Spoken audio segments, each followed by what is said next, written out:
All right. Good evening, everyone. My name is Joel Hart. I'm the Senior Associate Dean and Director of Operations at Pomona College.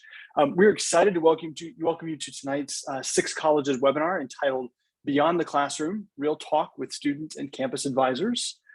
We have an outstanding program for you tonight. In the first 30 minutes, you're going to hear from faculty and students from Amherst, Bowdoin, Carleton, Pomona, Swarthmore, and Williams. Representing different positions, identities, and interests. And then for the final 30 minutes, our panelists will take questions from all of you using our Q&A feature on Zoom.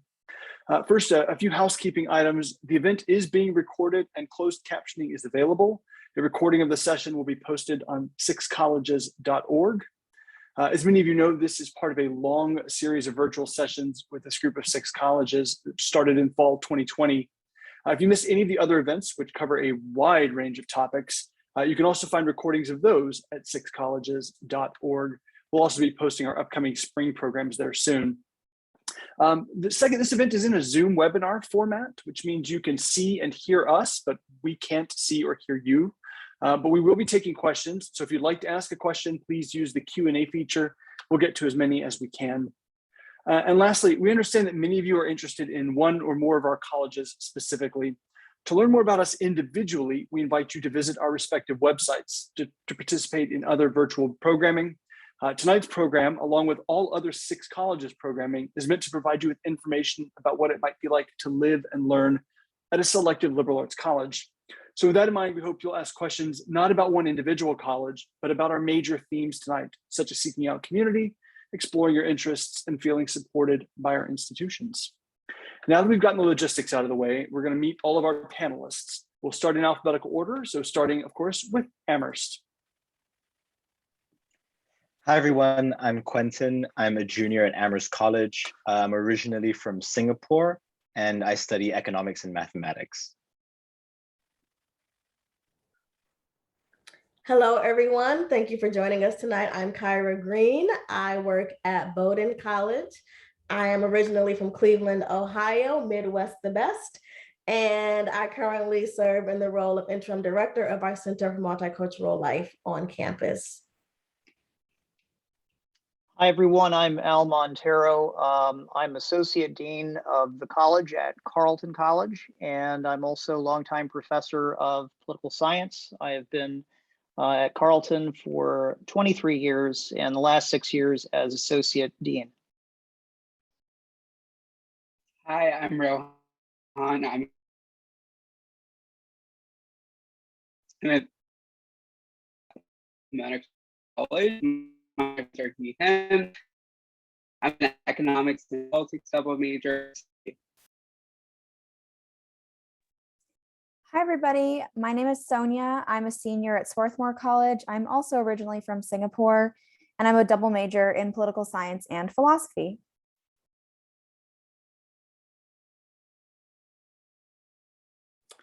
And I think that leaves me. Hi, everybody. I'm Ashley Bianchi. I'm the Director of Student Financial Services, and I work at Williams College. Okay. Thank you again to all of our panelists for joining us this evening. In and out of the classroom, our six schools seek to nurture the development, growth, and well-being of the whole person. We feel really lucky to have the programs, people, and financial resources in place to support this effort. Tonight, we're going to talk about what that looks like outside of the classroom and what our schools do differently from other schools that you might be considering. So I'm going to start off the discussion by asking our panelists a few questions that we thought might be helpful in shaping this conversation before, again, as we said, turn to your questions from the Q&A. And I've said the first question is going to be for Kyra from Bowdoin. A lot happens on our campuses. We are, as you know, busy places. A key part of that is the resources such as centers, programs, offices at each of our colleges that enable students to explore their interests and develop themselves. How do you see this work on our campuses from your role? That is a big question. I see this in a lot of ways. First and foremost, I would say that, at least from what I have heard, what I have experienced, we are all working at institutions or experiencing institutions that are really big on fostering belonging, really big on centering community and ensuring that you are not just a number, but you are a student, a whole person, a being. who is bringing something to the table. And so that's where I'd like to start. Wherever you end up going, yes, admissions officers have some say. They have to admit you, but you also have to say yes. And so by the time you get to us and are on the current student side, we want to remind you why you have gotten to wherever it is that you're going. And we want to ensure that we allow you to continue growing along the way. And so that may be through introducing you to the college through things like orientation or pre-orientation. And so that may mean coming to school a little early to get a sense of what resources are available to you. You may meet people like Ashley from financial aid, or like Al, who's a professor. You may meet people who work in a multicultural center like myself. You may run into your admissions officer who walks you through this process. You may meet people on your first year floor. And that is also a huge way that we build community at institutions like ours. And so, for example, at Bowdoin, you will fill out a very long, very long and detailed survey. And at the end of that survey, you will then be matched with a roommate pairing. And so our goal is really to ensure that, again, you can meet as many people from as many different backgrounds as possible. And so your direct roommate is one way that we try to encourage that. And so while they may not be from the same state or play the same sport or be interested in the same type of music, there is some reason that you have been paired together. And so that is one way you meet people. Your direct roommate is kind of the first point of contact, and then we build out your floor from there. And that's kind of your first small community that you're a part of. Beyond that, there are hundreds, literally hundreds of clubs and organizations at each of our institutions. And if there for some reason is not something that interests you, I would imagine that at every school represented here, you can create your own. But I would also bet there is something that will spark your interest, whether that's an athletic team, whether that's an outing club, or an a cappella group, or a chorus, or a choir, or an ensemble, whether that is a cheese tasting club, or a debate society, or Model UN, or horseback riding, or volunteering in the community that you live in. I can bet there is at least one thing at each of our schools that you would find interesting. So ensure that throughout your search, you are asking those questions and seeing if not just academically a school is a fit, but also in terms of building a life. You are going to live at this place for 4 years. So ensure that this is a place where you can have a full and robust life experience during your college time. In addition to that, I would say there are also lots of ways to find space, take up space, and find your way through things like career development. So are you someone who's like, yes, I'm going to medical school directly after this? And then you get into your first science class and you're like, whew, maybe not so much. And so this at a liberal arts institution, you are also thinking about broadening your horizons and not being so singularly focused. And so being open to trying things out, trying different internships and fellowships, getting funding for that. That is available at our schools as well. Doing things like studying abroad, where your aide will travel with you wherever it is that you end up going. Doing things like meeting with alums. We all have really robust and excited alumni bases who are thrilled to get to know current students. And so taking advantage of all of those things, again, to have as full an experience as possible will be really important. So those are just some of the ways that you might find community, build community, and be in community during your time at a small liberal arts college. I will stop there and give someone else a chance to add in or bring anything else to the table.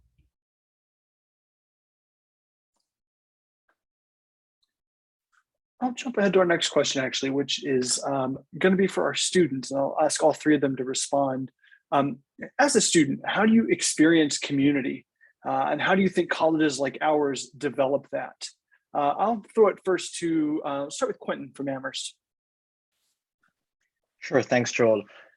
I think there are two main ways in which I experience community, and that's firstly through peers and other students, friendship networks, and secondly through more institutional networks like professors and staff. I think on the first sense of community, colleges like ours, and especially a place like Amherst, really is very intentional with the way in which they build community. And I felt that, from the moment that I stepped on campus as a first year, and in particular as an international first year, coming to college is never it can always be a scary experience, but going to college 10,000 miles away from home can be that much scarier. And I remember just feeling so welcome during an international pre-orientation, meeting other students from around the world, and being introduced to the campus and to the rest, the resources that was there. Similarly, when with the actual orientation programs, we were able to connect with all of the new students who are coming on campus. We all live on one quad together, and the fact that 4-year residence is required just makes that sense of community that much stronger, because you really end up connecting with other students and peers, on your floor, in your dorm, even in the dorms around you. On that second sense of community, I think that I found that my relationships with professors are quite extraordinary. And I think that's because as an undergraduate only institution, we really have firsthand connections with professors who are actually teaching all of our classes. And office hours, even just being in classes with small number of students, you really get an opportunity to develop your academic interests, to actually engage with professors who are doing some pretty incredible work. And all of that comes together to make you feel as if you both belong to this institution, especially in both in the academic sense and in a personal sense, and also that I'm able to contribute meaningfully to the work that I'm doing in whatever subjects I choose to do. So yeah, I think those are probably the main two ways, and I'll let Sonia and Rohan carry on. Sonia? Great. Quentin covered so much ground, and I would really second everything he's mentioned so far, especially as a fellow Singaporean and international student experiencing that warm welcome coming to college from an international background first year. But, on top of my peers and my relationships with my professors, I've also found a sense of community through my involvement on campus outside of the classroom. To name a few examples, all of our colleges have such robust programs for clubs and organizations that you can get involved with.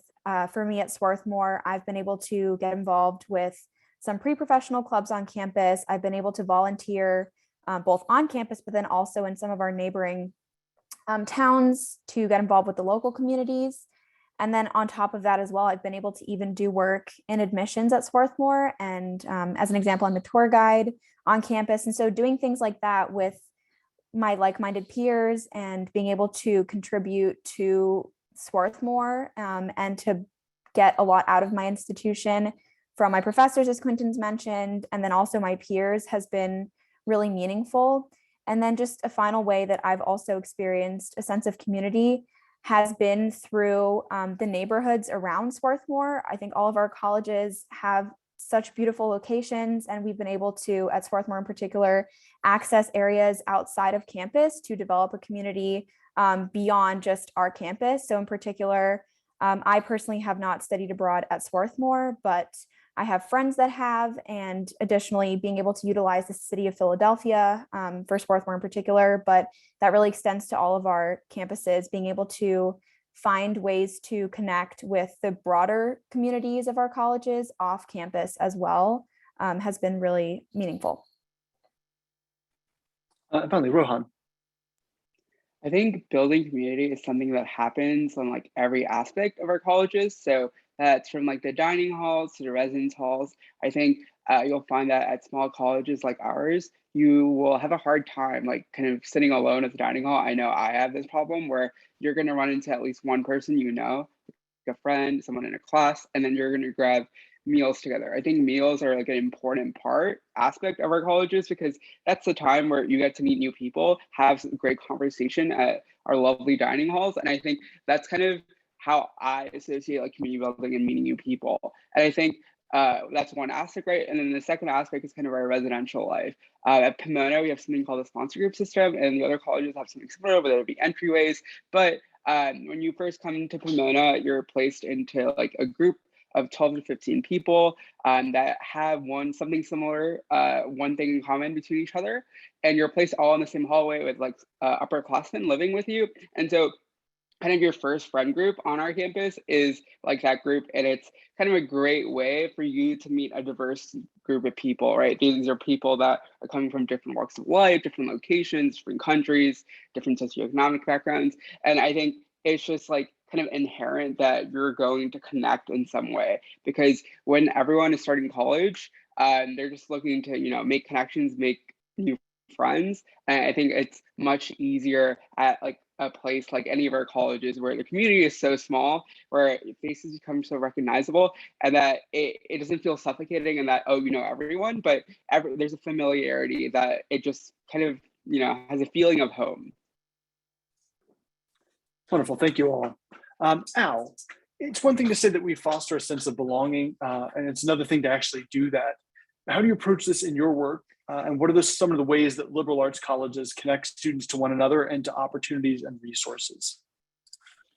Yeah, fostering a sense of belonging is something that we think about a lot at our institutions. And I am the position of being director of advising in the dean of the college office. I've thought long and hard about how to foster the sense of belonging. I think first and foremost, it starts with the community that we have here on campus. The scale of our institutions is small, and that gives us some very fundamental comparative advantages. I, as a professor of political science, am able to engage in academic and curricular initiatives with colleagues in far-flung disciplines like psychology and linguistics, history and anthropology.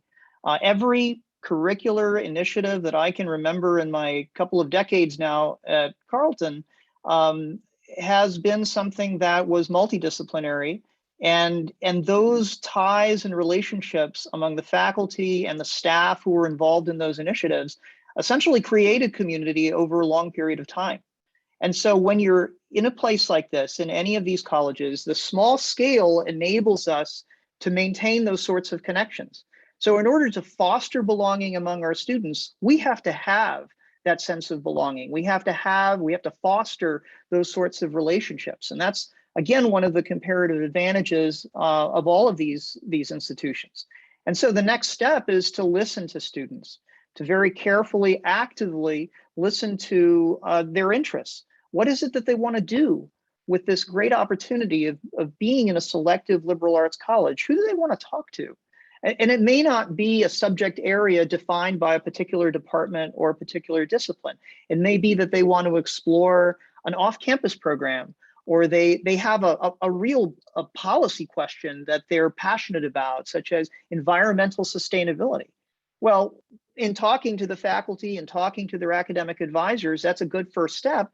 They start to tap into that network of community that I mentioned before. So a student that's interested, for example, in environmental sustainability, I might direct them to my colleague Dan Hernandez in biology, the chair of the biology department, who works in our arboretum, does research in our arboretum, or direct them to the director of the environmental studies department, or to a colleague, Mark Kanazawa, in the economics department, who works on environmental economics. So there are a variety of different ways in which those connections can be forged. Now here I'm talking about intellectual connections, but it's not just exclusively that. It can be cultural connections. I happen to be a scholar of Brazilian politics. And so I meet a lot of Brazilian students on campus when they come to campus. And I put them in touch with our director of off-campus studies, Helena Kaufman, who happens to be a Portuguese speaker, although she's originally from Poland. She had a previous life teaching Portuguese.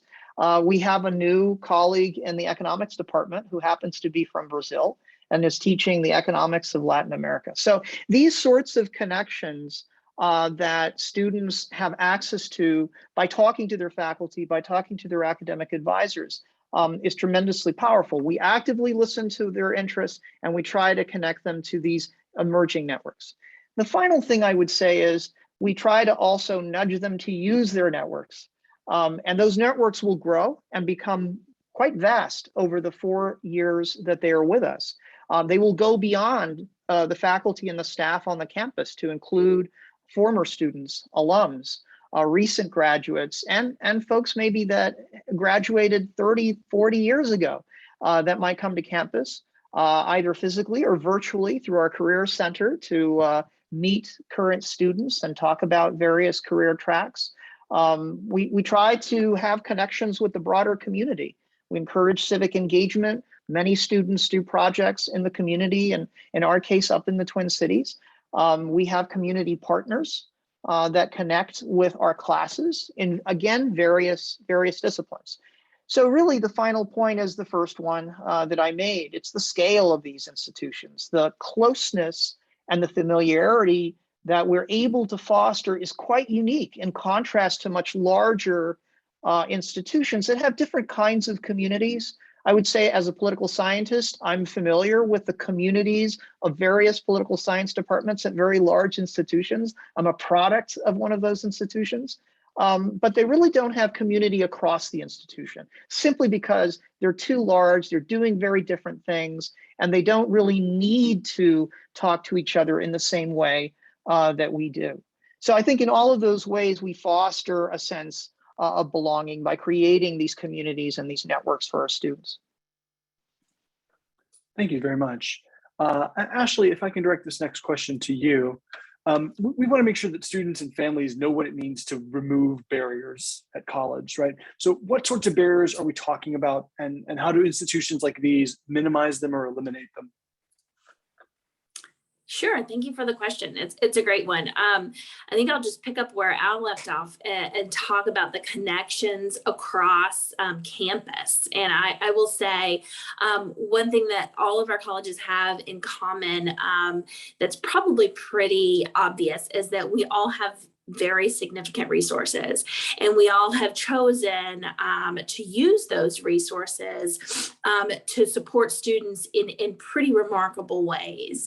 And when we think about how we support our students, we think about not only the most obvious ways that we would support students. For instance, making sure that we are helping them pay their tuition, or maybe their cost of their meal plan, or the cost of their books, or something like that. But we're thinking about them as a whole student and how they can most readily thrive at our institutions, no matter what the cost of the opportunity is. And so when I think about the staff that are across our campus, that we have provided resources for, that we have made sure that there are appropriate staffing in, say, the dean's office or the health center, or making sure there are multiple contacts within our multicultural centers, our community engagement offices, those sorts of things. I think it's just a really important piece of the puzzle for all of us to know how we are pointing the resources that we have been given to kind of steward. And so, I when I think about some of the barriers that you ask about and how to eliminate some of those, I think it starts with kind of debunking the myth of sticker price. All of our colleges have a really, really high sticker price, and that is something we have to combat every day. And so, we think about early education to make sure that families understand that sticker price might not be what they actually pay, and in typical ways it's not what they pay. How comprehensive our financial aid programs are. I mentioned tuition, meal plans, books, but there are other things that sometimes we refer to as hidden costs. And those hidden costs are typically things that you may be thinking about in your household right now, but maybe not think about as a college student. Those are things like health insurance, and what are you going to do with your belongings when you are not on campus? And what about those summer opportunities and those sorts of things? So I think all of our colleges do a terrific job of highlighting the hidden costs, not actually putting them behind a closed door, but actually putting them out front and saying, here's how we're addressing hidden costs. So things like making sure our study away opportunities are front and center for our students who are receiving financial aid. Make sure they understand that there is an opportunity to study away if that's something that students are interested in. Making sure that opportunities for summer exploration are really upfront and is celebrated. Making sure that students understand that they can take, let's just say, unpaid internships or research opportunities that are low paid, and that the college will support them through those opportunities. And then things for which you may not plan for, like what happens when you have a toothache or your glasses break, or you need, I just met with a student today who needed to go home very, very quickly because they had an emergency in their family, and how those sorts of things are supported by the college. And the college just doesn't say, well, we've helped you pay for tuition and room and board, good luck with everything else. And that is not the way that our colleges operate. We all have things in place that, what we would call wraparound support to make sure that students are supported, that are having the same experience as their peers that can pay full price. And for those opportunities where there is a price tag on our campuses, whether that be for, a club or a sporting event, or a summer opportunity, like I said, or we have winter study at Williams where there are some fees that are associated with that, making sure that students who are receiving financial aid have the exact same experience as their their peers that are paying full price. So those are just some examples, I think, that we'll start with, that think about that think about barriers. The other thing that comes to mind is we are always thinking, I actually just had a phone call today with many of the financial aid directors who are representing these colleges about what about the application materials and the barriers related to application materials, and how can we minimize those, or at least make those more transparent. And so those are all things that across our 6 colleges that we are actively trying to make sure that students and families know upfront, know again how generous we are, and how we can make a path that looks sometimes very scary or blinding, if you will, make it very clear. So those are just some of the reasons why I'm really excited to be here tonight. Thank you for being here, and really excited to answer your questions. Great. And I have got just one more question for our students during this part of the program, and then before we turn it over to the Q&A. I guess my question for the 3 of you then would be, how have you found opportunities to explore your own interests in college? Why don't we start with Sonia this time? Absolutely. So I think, the majority of us sometimes come to college with something in mind that we're interested in, and that doesn't have to be academic. That could just be really anything, whether it's a club that you want to join or something that you want to study in the classroom. And at all of our colleges, we all have the resources to pursue those interests. But for me, that's not what was above and beyond. My experiences have shown me that what's even better is that I've had all the resources offered to me to explore interests that I didn't even know I had. So I came into Swarthmore knowing that I wanted to try out political science and philosophy, and I've been able to do that. And I was offered the resources and the academic support and the social support and the institutional support to do those things. But coming to college and then having so many opportunities, both from a club perspective and from a student body perspective and from faculty advisors, I've discovered interests that I didn't even know I had.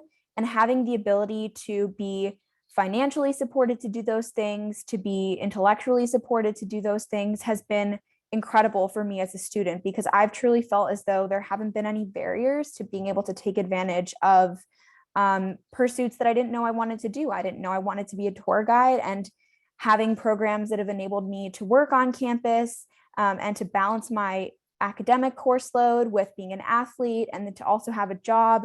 Being at a small institution, a liberal arts college, allows you to do that, and it really allows you to find what you're passionate about and to get involved in those things, because there are so many opportunities to do so. So that's really something that I didn't expect, was to find all of these new interests and then to be supported both from an institutional perspective, but also just from a peer perspective and academically outside of the classroom, just having the support from my professors and my fellow peers and students to really pursue academically and socially the things that I wanted to try out. Rohan, can I pitch the same question to you? Yeah, of course. I think that because our colleges encourage us to explore academically, you get exposure to things that like you have never even thought about enjoying or like being a part of. Like, for example, I took a theater acting class my first semester at Pomona, and I didn't realize how much I liked acting. At the time, I thought I was like, okay, I'm going to be a theater minor now because I enjoyed it so much. And I think that if I like hadn't gone to a school like Pomona or any of these colleges, that I would have the opportunity to explore something like acting. And I think that in general, you're encouraged to pursue all of your passions academically or like outside of the classroom. And I think that once you're in college and get to explore and do certain things, you're going to realize that maybe the passions you had in high school or before coming to college are not like the passions you want to continue pursuing. And I think that there's a lot of freedom at our colleges. Like, for example, this semester, me and my friends started a kombucha club at Pomona on making kombucha. And so that's kind of an example of like how you can kind of take any idea and just like run with it. We like got funding from Pomona itself to like get like all the materials for making kombucha. And so that's kind of the essence of like, if you're interested in something, there is support for you to pursue it. And that counts for academically and outside the classroom. And finally, Quentin. Yeah, I completely echo everything that Sonia and Rohan said. I think in terms of academics, the open curriculum at places like Amherst and in these colleges really allows you to explore pretty much anything you want to, and you're able to try out classes and disciplines that maybe you wouldn't have ever thought to have liked. I mean, I study econ and math, but I've taken courses in art history and Buddhism and English. Quite literally, like had my life changed by reading Virginia Woolf in an English class last year, which I don't think I would have been able to do at a different college. I also completely agree that I'm able to further explore interests that I've already had. For instance, I'm deeply involved with the jazz program here, which is something I've done for a number of years, and I'm able to get firsthand coaching from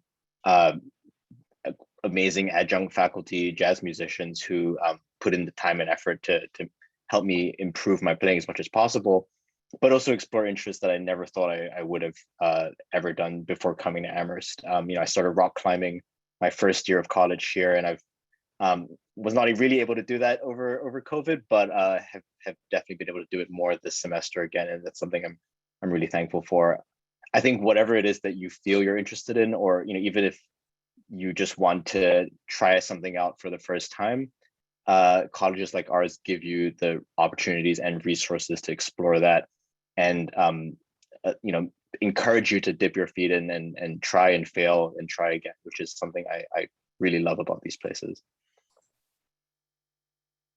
Great. Thank you all so much for offering your perspectives on these questions that I sort of came up with with my colleagues, sort of developed to give you all to start this evening and to frame this conversation. My colleagues who are also on this webinar have been mining the questions from the Q&A box.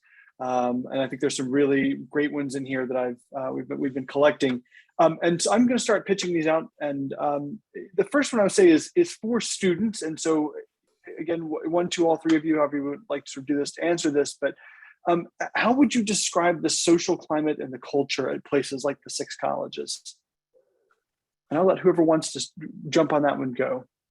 I can jump in here first. So Thank I would you. say that really your social experience at these colleges is what you make of it. You have full freedom to take advantage of as many opportunities or as few as you would like. And I think that looks different for probably every student at all of our colleges.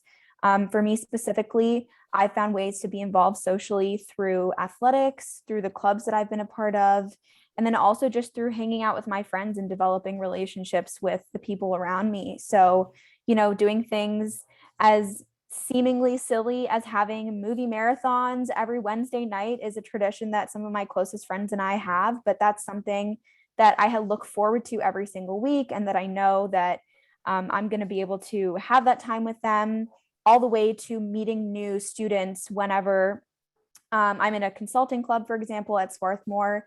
And every year we bring in new students that are eager to join us and help work with nonprofits in our local areas. And so I get to foster relationships socially with those students who are joining a club for a similar reason as me, and wanting to, achieve a similar goal. And so really, I think, as I said earlier, it is what you make of it, but there are just so many opportunities. I wake up every day wishing there were more hours in the day to take advantage of all the things that all of our schools have to offer. And so you're really not limited by anything, and it's really going to be whatever you make of it.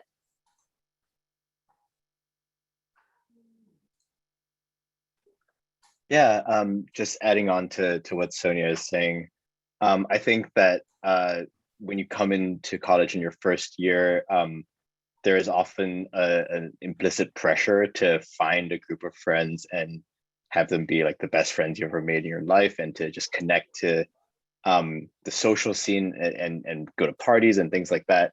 But I really think that some of the better friends and best friends that I've made have come after that point, where, like Sonia was saying, I've just explored clubs and interests and the work that I do, and am able to meet people through things like that. I also, a concern that I often hear from prospective students is that if they're not into partying or going out, that there wouldn't be a social scene for them at all.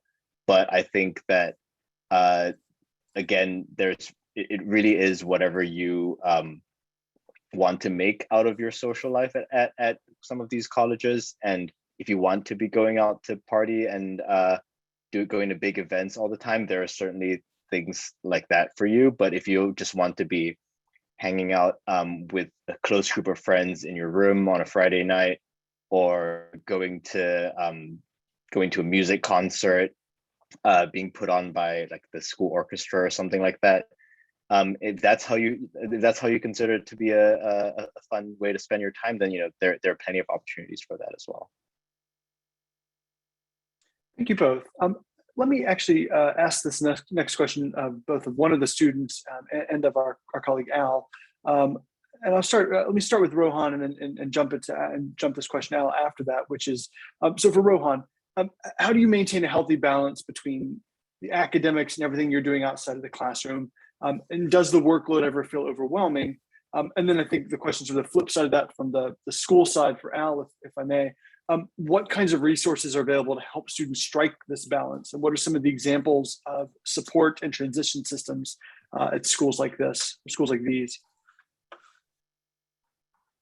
Yeah, I think for me personally, I think it took me a couple of weeks into my first semester, if not the entire first semester I was at college, to kind of figure out the balance. And I think that most people have a similar experience at colleges like ours. But throughout like kind of figuring out like my social life and my academics, some of the people that I like used the most were my faculty advisors, as well as like my professors, because since I was like a first year, they were really willing to kind of help me and like answer my questions. And so my advisor would be like really frank with me and like comment on something if he thought I was taking on too much.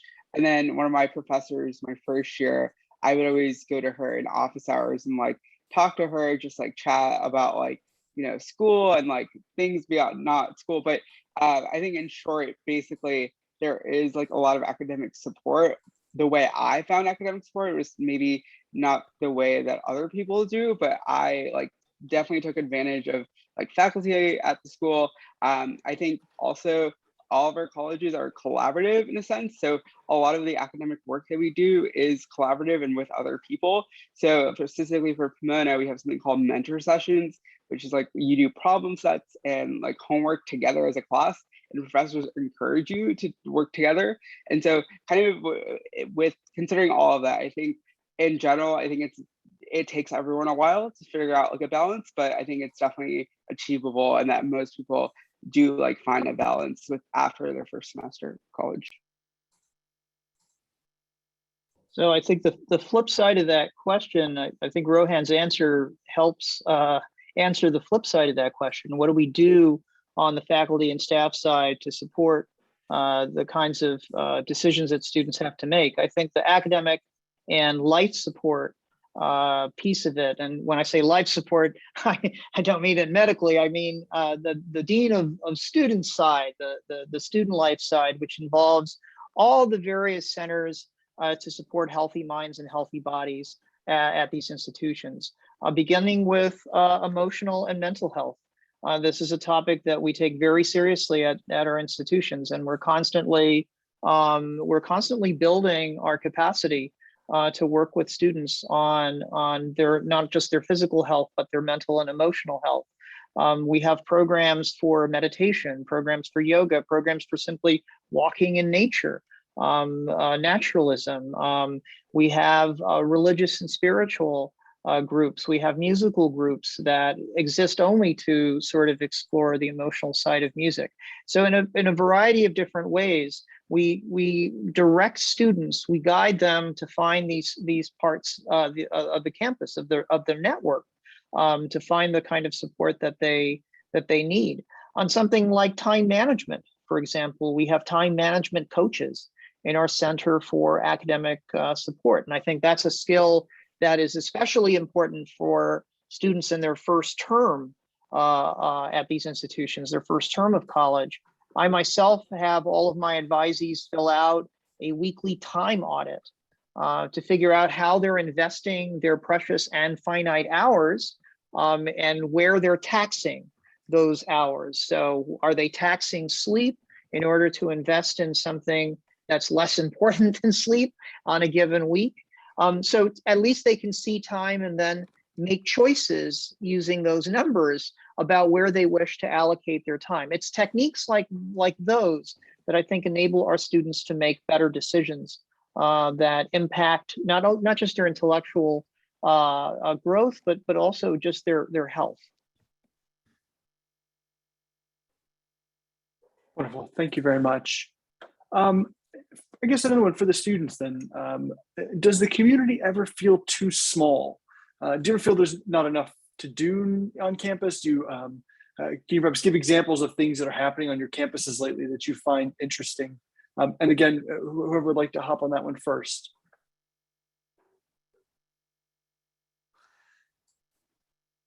I can start us off. I rarely feel as if the campus or community is too small, just because there are always events going on. Like I mentioned, I participate in a lot of the music events on campus, and beyond institutionalized music events, there are also plenty of student-run student showcases. External bands were invited on campus to play concerts on the weekends. Just last Saturday, we had Coffee House, which is sort of like an open mic event at the Arts House, where people can read poetry, do skits, play music. And so it's just a ton of fun. And those sorts of events are, I think, the norm on campus. For instance, just last week we had our bicentennial celebration, where there were food trucks and carnival games, and a wonderful performance by Common the rapper, fireworks display. I mean, and that obviously is a more anomalous type of event, but I think it signals, just the kinds of fun things that are going on campus.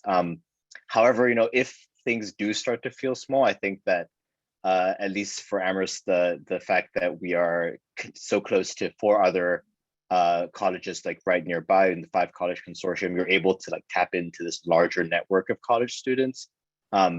Just on Sunday, I just went to UMass 10 minutes away and attended a West African drumming workshop, which I never thought I was going to do, but it was a lot of fun. And so, I think it's those sorts of things that just really make it feel as if there's always something to do, and I could never possibly feel bored here. Yeah, adding on to what Quentin's just brought up, I feel really similarly. I think I rarely ever feel as though Swarthmore is too small, and I'm sure that most students here would probably tell you the same thing. And I think the main reason for that is because there is just always so much to do, and so you're always finding new ways to get involved and to try new things that you didn't think you would have a chance to try. And so there's that aspect of being able to try new things all the time and go to events. And we've had speaker events recently, and we have student groups perform. And so Quentin's mentioned a few of those as well. But even on top of that, I also feel as though even little things, I know this is probably going to sound cliche, but even as a senior, I still meet people almost every single day that I've never met before, and they've been coming to the same school as me for 4 years. And so there are plenty of people at all of our colleges with such diverse interests that you sometimes don't cross paths with people that are on the same campus as you for 4 years. And so there's always new ways to just mix things up and keep things interesting. And not to mention all 6 of our colleges have amazing campuses. And so you can always try to lose yourself a little bit in your campus and the nature. That's something that I enjoy doing. Swarthmore in particular, we have a beautiful woods attached to campus. And so I'll go for walks sometimes if I want to clear my head a little bit, but then I always get pulled back to campus. I want to be here. I want to be trying things and meeting people. And so all of our colleges offer you the opportunity to do that. Yeah, I think in a similar vein, we have to give some examples of some of the things that happen at our colleges. So for Pomona specifically, we because we're in a kind of a unique location in California, we sponsor a lot of off-campus trips. So one of our traditions is Ski Beach Day. We go skiing in the morning and go to the beach in the afternoon or in the evening. And that's something you can that's a great way to get off campus, right? But some of the things that happen on our campus are things like Yule Ball, which is if you watch Harry Potter, it's a winter formal that we have, as well as things we have our own version of Coachella on campus where we invite someone to perform in the spring. So we call that Nochella. And so kind of, if you ever do feel you're being constricted by the size, there are ways to get off campus, whether that be hiking, skiing, etc. For the case of Pomona, a lot of people like to go to LA or San Diego, which is a 2-hour drive. And so you will never, in practice, you'll never actually feel that way because it's so kind of easy to lose yourself in some way, whether it be off campus or on campus. Awesome. Thank you so much. Kyra, I've got a pair of sort of related questions for you that I hope you can hop on. So one student wrote, well, I'd love to foster relationships with people all over the world. It's also important for me to find students with similar experiences to my own because of shared backgrounds we might have. And another student wrote, do you feel it's possible to be a part of many different communities on campus? Can you perhaps offer some thoughts on what that might look like? Yeah, absolutely. I would imagine that all of our institutions have what we call affinity groups. So these are groups based specifically on a particular aspect of your identity. And so that may mean things like the Black Student Union or the Asian Student Association, or that may mean the Catholic Students Union or the Muslim Student Association. That may mean things like the Queer Straight Alliance or Gender Violence Prevention. And so these are all groups that allow you to be with people who share some facet of your identity, but also allow you to come together and have a caucus in some ways to continue to ask for the things that you need. And so that may mean working with other organizations on campus to ask for things like, I don't know, money to go home, or asking for a bigger solidarity conference. I don't know what it is that you might be looking for, but moral of the story is yes, we all offer activities fairs, student activities fairs. And so this is a great way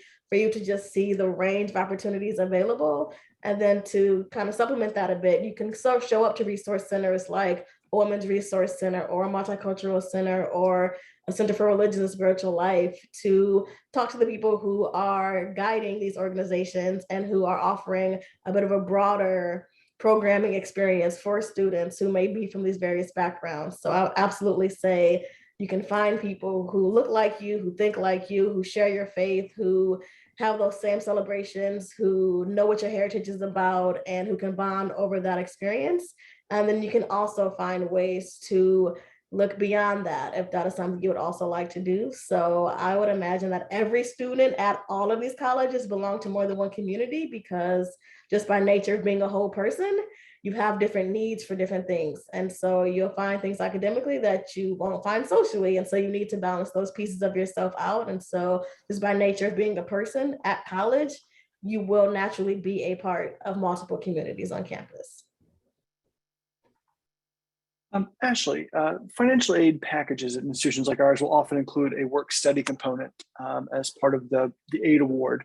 And someone asked, whether students find that, working those hours burdensome, and how that either could help or hinder their ability to access the community and to feel supported on campus.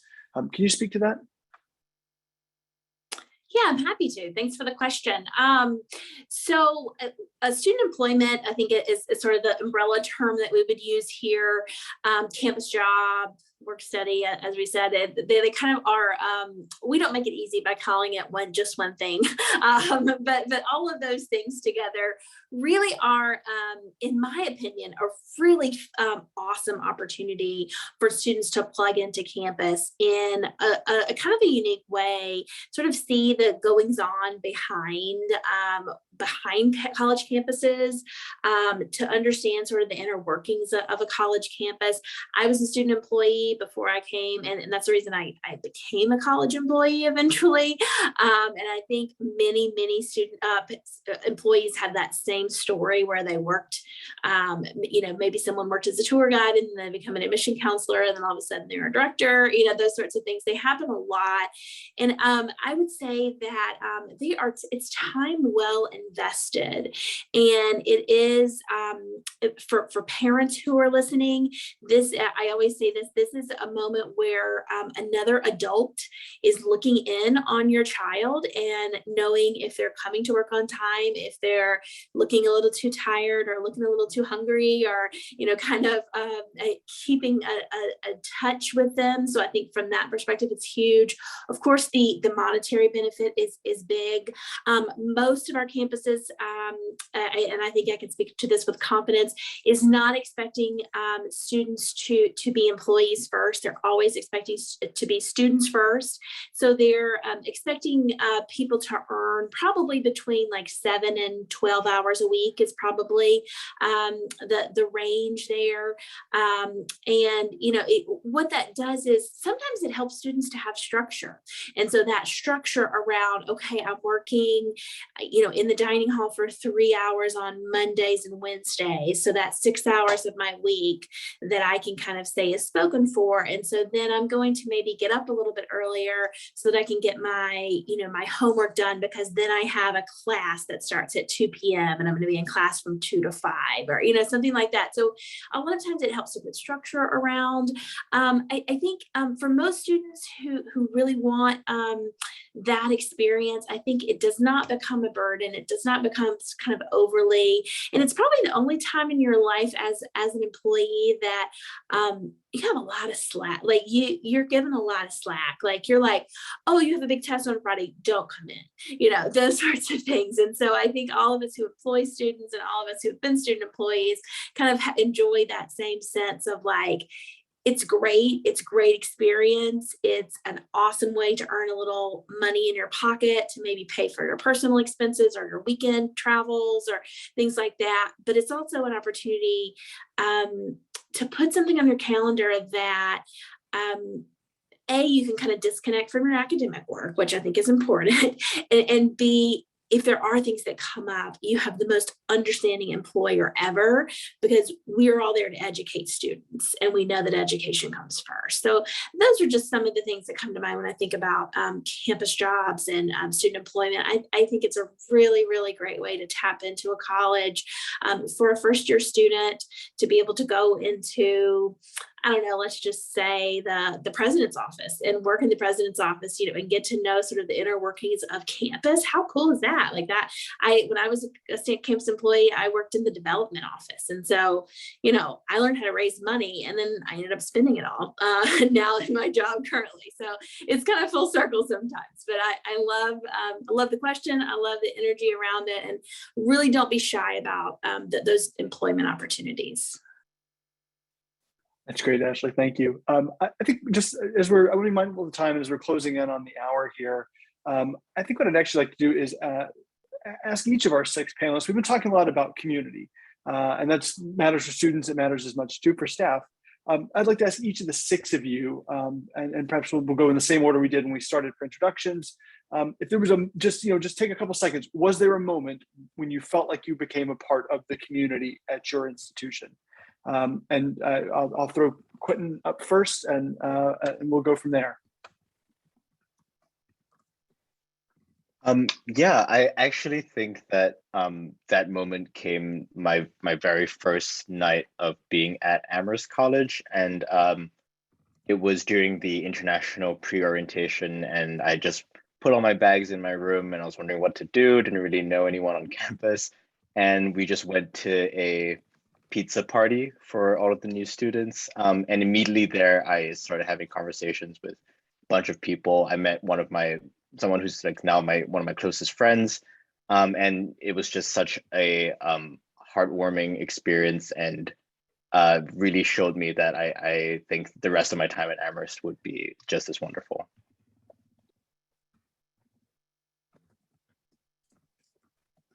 Kyra?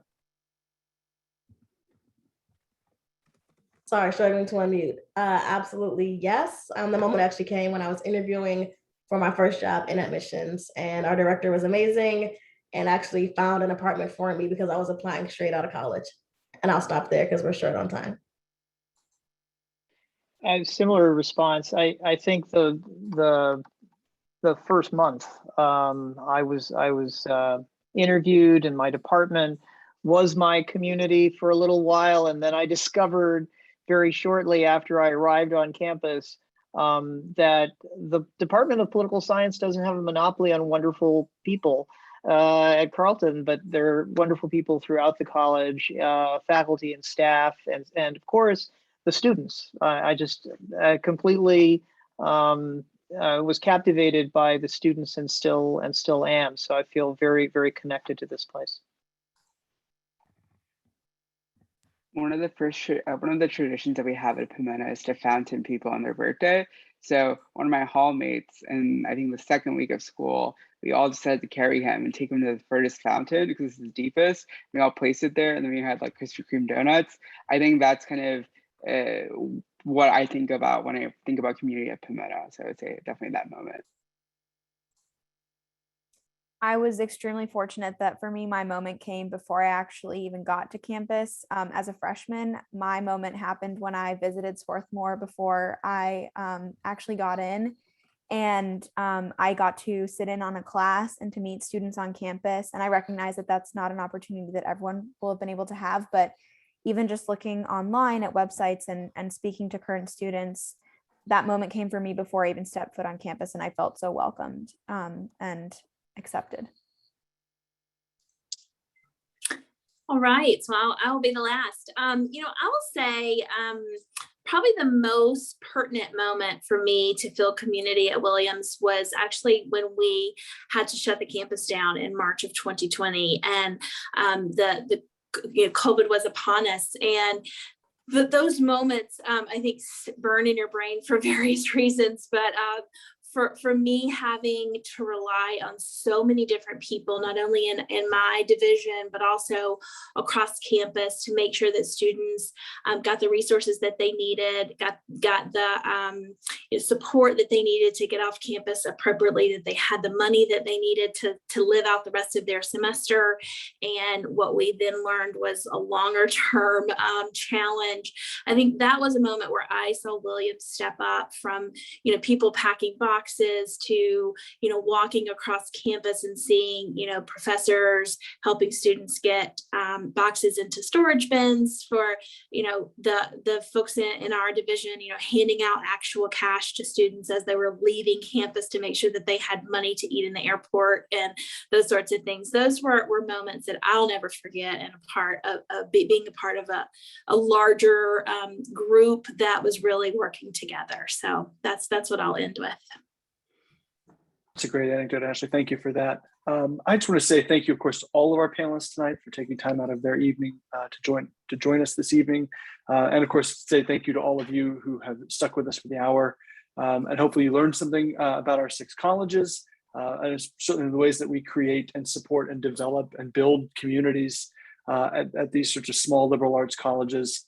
I hope you all had a wonderful, I hope you found it interesting, and that you'll visit 6colleges.org to see some of our past programs if you like. So thank you, everyone, and have a great evening and a great week. Bye.